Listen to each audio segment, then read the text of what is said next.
7:37, conversamos a esta hora en Mesa Central con Jorge Tocornal, ex ejecutivo bancario, autor del libro Tocornal, La Hora de la Verdad, que cuenta su propia historia en un proceso judicial que se inició hace prácticamente 20 años, este año se cumplen 20 años, y que lo tuvo 10 años en la cárcel acusado de delitos horribles contra sus hijos, en una acusación en la que él ha sostenido durante estos 20 años, siempre, sin ninguna duda y sin ninguna vacilación, su inocencia. Jorge Tocornal está con nosotros esta mañana aquí en Mesa Central. Jorge, muchísimas gracias por la gentileza. Todo lo contrario, gracias a ti, Iván. Un poquito más cerca ahí del micrófono. Ahí, perfecto. Los que lo están viendo por YouTube verán que Jorge está con un jockey. Me pido disculpas por el jockey porque está con una operación reciente. Así es. Está con un problema de salud en la cabeza. Así es. Tuve una operación de un tumor, ya que me lo sacaron. Los últimos exámenes son bastante buenos. Alentadores, ya que alentadores, pese a que el tumor era grado 4. O sea, es de los más agresivos. Pucha, la vida de Jorge Tocornal. Sí, no me la pone fácil. Pero... expliquémosle a la gente, porque hay muchos que tal vez no recuerdan. El caso que en su momento, a mediados de la primera década de este siglo, fue muy famoso. El año 2005, ¿usted lo toman detenido afuera de un club deportivo? Así es. Me toman sin decir agua. Yo no tenía idea que esto existía. A la salida de un club de tenis me toman detenido. De ahí, sin tener abogado, sin haberme preguntado ni siquiera el RUT, paso la noche en el cuartel de Borgoño, de la PDI, claro. Y al día siguiente estaba en la penitenciaría. Y de ahí en adelante, entró y salió, pero finalmente terminó condenado. Exacto, 2 veces. En 2 juicios. En 2 juicios, es decir, el primer juicio se anuló ante la Corte Suprema. Y en el segundo juicio salí condenado. Desgraciadamente la reforma procesal penal no me permitía ir por segunda vez a la Corte Suprema. Hacía el procedimiento para todos los juicios. Exactamente, así que ahí me tuve que quedar adentro, siendo mi única opción un recurso de revisión, pero eso ameritaba que apareciera alguna prueba nueva que no se hubiera discutido antes, que por sí sola estableciera mi inocencia. Yo lo conocí a usted el año 2007. Así es. Después del segundo juicio lo entrevisté en la cárcel de alta seguridad. Así es. Y me llamó muchísimo la atención, revisé la entrevista ayer de hecho, porque me llamó la atención que habiendo perdido el segundo juicio, o sea, para efectos sociales era una paletada total. Así es. Usted seguía insistiendo en su inocencia y seguía insistiendo en que no todo estaba totalmente cerrado. Efectivamente, la verdad que yo tenía en esos minutos la esperanza de que esa inocencia que ya se conoce, ya por la retractación de mi hijo, vamos a llegar a ese claro, que ya se conoce, fuera a llegar antes, pero desgraciadamente no llegó antes y me tuve que comer la condena entera. Pasaron como, de esa entrevista del 2007, pasaron casi 10 años, digamos, hasta que salió de la cárcel. Yo salí en abril del 2016. Claro. 9 años después.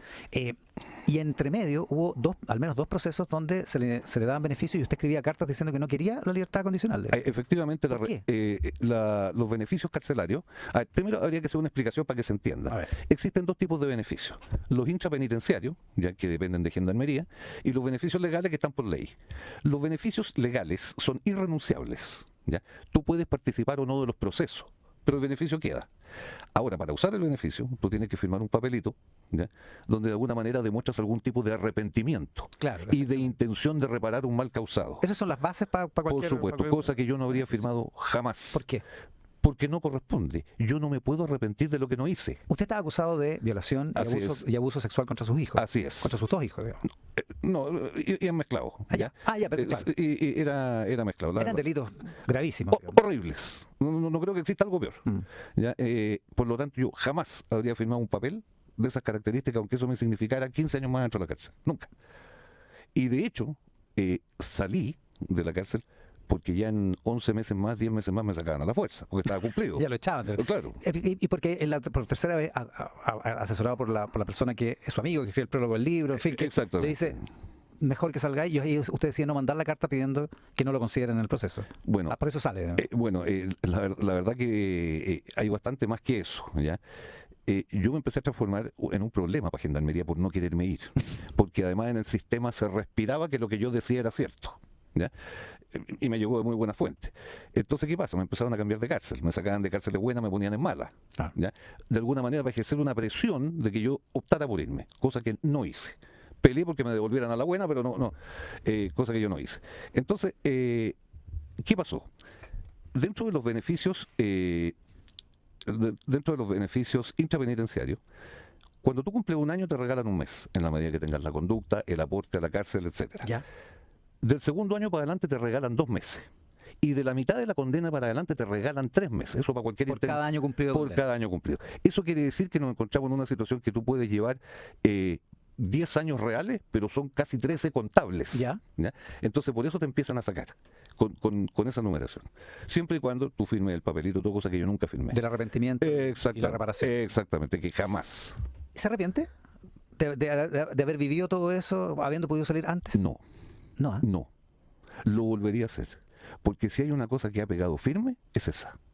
Es decir, los mismos gendarmes decían, no conozco a nadie que pudiendo haber salido de la cárcel se haya quedado. Era un mensaje que yo quise mandar en el sentido de que esto iba más allá de libertad o cárcel. Este era un problema de principio. ¿Ya? Es decir, una aberración como la que se me había imputado a mí, yo no la podía dejar pasar. No podemos entrar en esta entrevista en los detalles del juicio ni nada de Sí, eso, claro. pero usted había perdido todo. Todo. Había perdido el trabajo, había perdido su familia, que es lo más importante. A ver, familia, mis hijos, ¿ya? Mis hijos, trabajo, ahorros, departamento, auto, todo. No, tampoco me imagino que es parte de esta entrevista, pero los honorarios penales son una cosa que son insufribles. Sí. Bueno, todo. De hecho, usted estaba asesorado por uno de los mejores abogados en ese momento. Parece, sí. Sí, o sea, es que estamos hablando de Luis Hermosilla, Claro, que es su abogado así defensor. es. De hecho, pasó por Capitán Llaver, ya que estamos. Claro. Fue uno de los recintos penitenciarios en los que estuvo. Así es. Yo estuve en la capital, de los 10 años que estuve preso, estuve del 7º al 10º. O sea, Estuvo 3 años en Capitán Llaver. nada más. Es decir, los primeros 7, población penal. Sí. Pero- Bueno, de hecho, yo lo conocí en la máxima seguridad. Máxima seguridad, Sí. exactamente.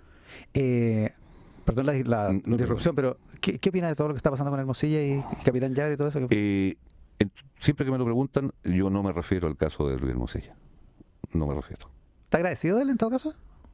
Ni agradecido ni de la otra forma. Ya, no tiene... No tengo ningún vínculo con él hace mucho tiempo. Jorge, ¿por qué cree que le pasó todo esto? ¿A mí? Me imagino que por la misma razón de que le ha pasado a varios, porque desgraciadamente este tipo de delitos que son horribles, a ratos se transforman en una especie de commodity de las acusaciones penales, porque es un delito que no requiere pruebas, se recurre a testimonios. Claro. ¿Ya? Claro, pillar un traficante tiene que estar la droga, pillar un homicida, el arma más el cadáver, un secuestro, encontrar a la persona, pero esto es muy fácil. ¿Ya? Y razón por la cual yo encontré que esto había que plasmarlo, ¿ya? en el libro. De alguna manera para que estas cosas no sigan pasando. Pues, mi caso fue muy mediático, y el de otros también, pero han habido otras personas importantes que han zafado del tema mediático, pero hay más. O sea, hay muchos casos donde el abuso la acusación de abuso es una herramienta Absolutamente, de una pelea de otro tipo. pero absolutamente si es sabido. Esto fue una anuncia de su exmujer. Así es. ¿Se ha preguntado por qué llegó ella a ese extremo? No, la verdad que, bueno, la separación fue en malos términos. ¿Ya?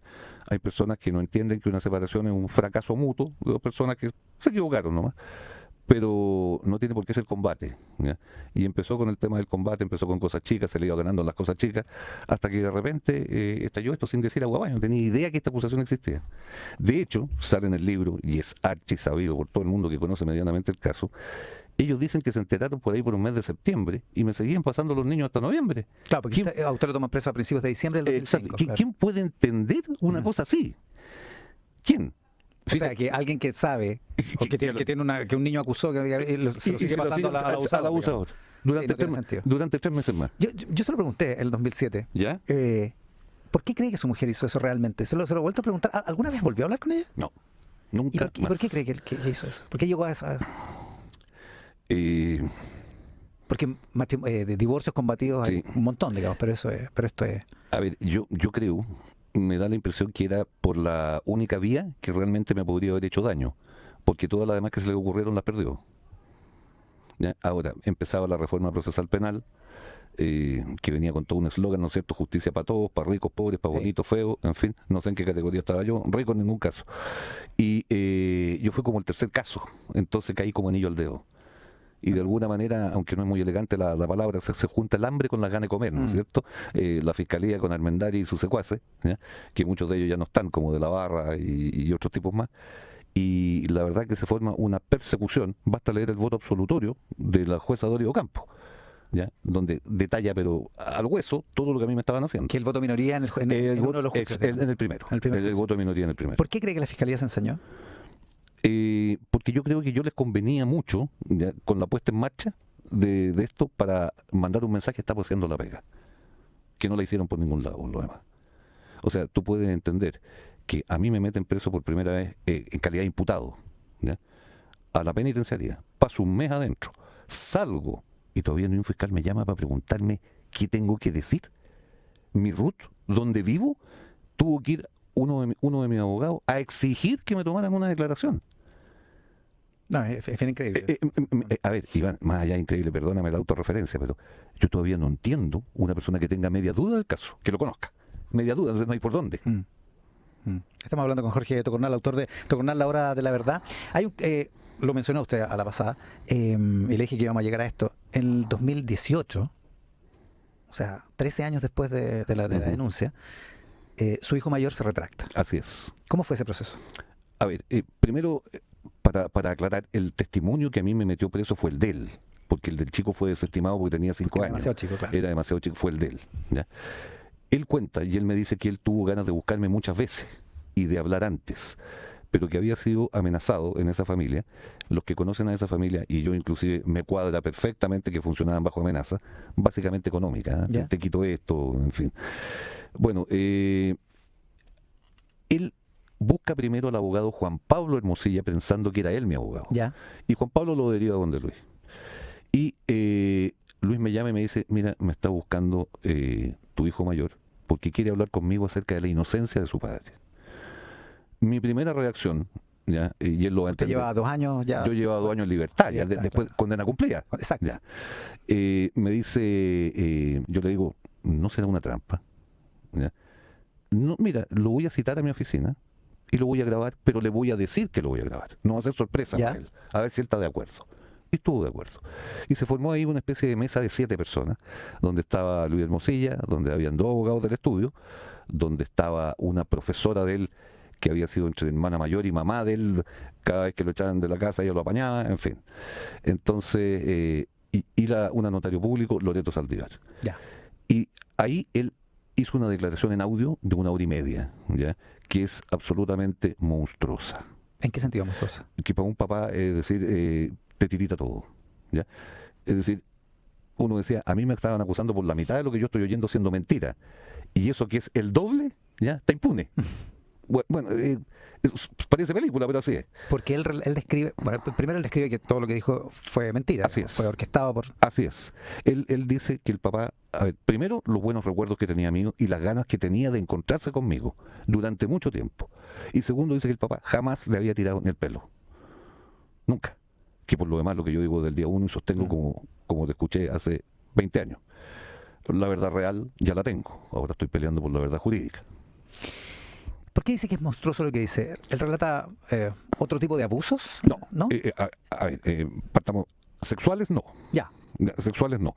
Pero pegarle a un menor sí es un abuso también. Lo que pasa es que como Otro tipo de violencia, claro, digamos, como la sí. muletilla del tema sexual es lo que más pega, lo que más vende, hay otro tipo de abusos que Exacto. pegarle a un niño, eso es un abuso. ¿Ya? Es decir, estarlo amenazando es un abuso. ¿Y él explica cómo fue el proceso? ¿Cómo llegó a decir lo que dijo Sí. en el juicio? Sí, está todo explicado, todo. Y lo va a tener que repetir ahora ¿Por qué? en la fiscalía, porque nunca declararon en la fiscalía. ¿Y va a ir a la fiscalía? Va a ir a la fiscalía. Usted no quería que fuera a la fiscalía. No quería ni quiero. ¿Por qué? ¿Por qué no? Porque no tengo confianza en la Fiscalía yo, en el Ministerio Público. De hecho, si tú recuerdas en el libro, hay un capítulo, que si mal no recuerdo del 8, Ujú. ¿ya? Donde tengo una serie de antecedentes de fiscales sorprendidos en irregularidades. Sí. Ojo, están todas las pruebas, los recortes de prensa de la época, de programas de televisión donde se trataron los temas. Claro, toda la información que está en el libro es verificable. digamos. Exactamente, Y absolutamente. los casos que usted menciona son casos públicos. No digamos. puse nada que no fuera O verificado. sea, no confía en la fiscalía, pero su hijo tiene que ir porque Tiene que ir porque la institucionalidad me lo obliga. Ese es el conducto. lo que usted busca es un recurso de revisión ante la Corte Suprema. Por supuesto. Que es la única opción que queda jurídica. Por supuesto, es un recurso de revisión donde le voy a pedir a la Corte Suprema que establezca mi inocencia, ¿ya? Y que jamás debía haber sido condenado y que nunca fui culpable. ¿Qué dicen los abogados? Porque no es fácil, digamos. A ver, bueno, el abogado que tengo ha ganado 6. Ya. Bueno, el abogado que tengo ha ganado 6, pero efectivamente no es fácil tumbar una condena. Ahora, vuelvo a repetir, a mí me parece tan evidente el caso que ya estoy llegando a un punto que como que no queda motivo para decirme que no. ¿Cómo es la relación con su hijo ahora? Buenísima. ¿Está bien él? Está muy bien. Es otra persona a la que yo recibí, está motivado, estudia, trabaja, adora lo que hace, ¿Está alejado de su familia materna? total y completamente. ¿Y su otro hijo? No sé nada del todavía. No, ¿eh? No. Me imagino que es un dolor. Sin duda. Permanente. No renuncio a poderlo incorporar con nosotros y a poder restablecer la relación entre dos hermanos, que está un poco quebrada, que en vez de fomentarla como lo hacían en el otro lado, fomentar este quiebre, poder recomponerla. Y recomponer una familia, digamos. Por supuesto. Era tan mediático el caso en ese momento que esto no lo recuerdo bien, si se especulaba o si se concretaba que había un cambio de apellido porque su apellido Tocornal no es tan común, digamos. Entonces, era reconocible. Efectivamente, la madre les cambió el apellido. Como ella declaraba en el juicio que ahora se había casado bien con un hombre extraordinario, del cual se separó con problemas de plata no menores, ¿ya? Y problemas entre él y la familia de ella no menores. Está separada por segunda vez. Ese era, pero sus hijos tienen otro apellido. tienen otro apellido que se lo dieron, pero no lo reconocieron. Es decir, una movida inteligente, cosa de dar el apellido, pero no responder. Ya. El punto es, todo esto es para protegerlos a ellos, desde el punto de vista de la intimidad, digamos, de su... La verdad que tanta buena intención del otro lado a mí no me cuadra. Bueno, No me cuadra. con su historia en realidad tiene sentido que no le cuadre. Así es. Vamos a terminar, pero pasado esto, pasado todos estos 20 años, ¿qué lección saca de todo esto? Bueno, esa es una muy buena pregunta. La debilidad del sistema. El sistema judicial. Así es. La debilidad del sistema judicial, sobre todo, ¿ya? Porque muchos fallos se basan en antecedentes y elementos que no tienen que ver con lo jurídico, que son más bien odiosos. ¿Ya? Y el que es un maestro para despertar eso es el Ministerio Público.